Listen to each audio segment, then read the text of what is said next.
John 13. Okay, so Jesus and the disciples are having dinner.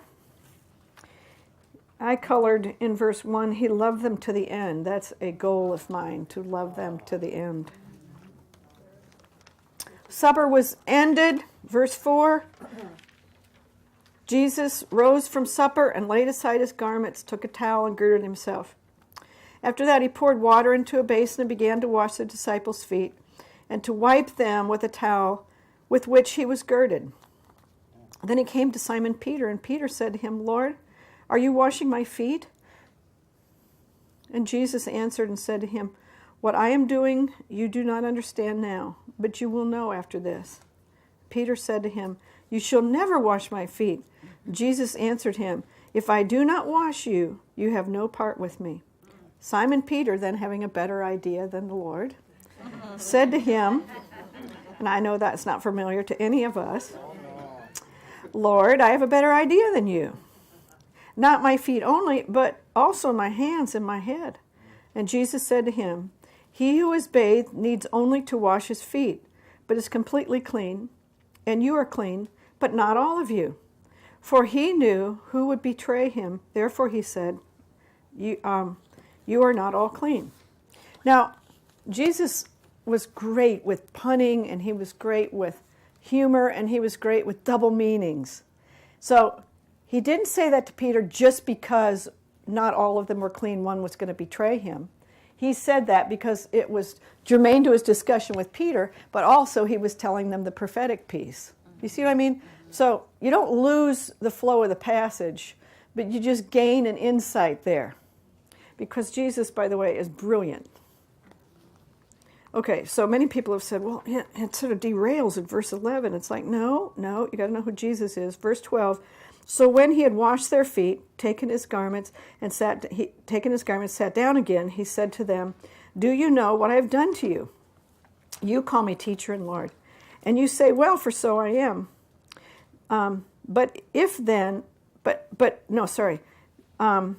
If I then, your Lord and teacher, have washed your feet, you also ought to wash one another's feet.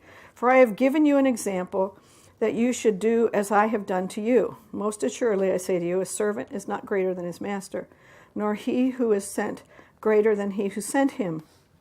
If you know these things, blessed are you if you do them. Now, we've talked a little bit about this, but I want to just spend a minute on this. Washing feet. Peter says, well, wash all of me. And Jesus says, I don't have to. I already did that. The only thing about you that needs washing and refreshing are your feet. Now, what are feet for? They're for walking. So, you've come into Christ. You believe that he died for you.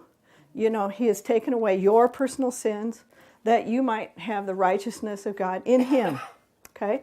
So he's washed you already. You're already washed. But you're walking through this world.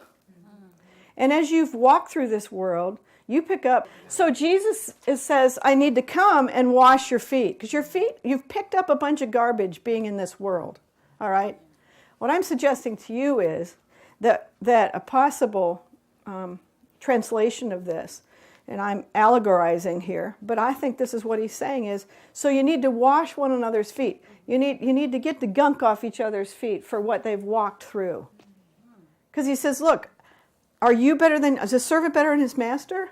But I've told you to do this, so you need to do it. So we all go around and we wait for a special moment where we think we're going to get a basin of water and we're going to wash somebody's feet. And we humble ourselves, we wash their feet, and that's wonderful. I'm not taking that away from you. But what I am saying is, what's the practical way of looking at this? And here's one for those of you who do get teaching like we're doing right now.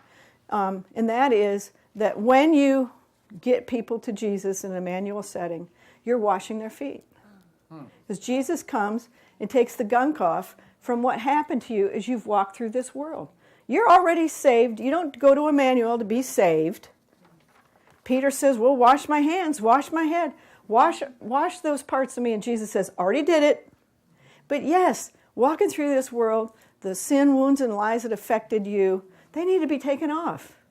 You need to wash. And he says, you need to do it for each other.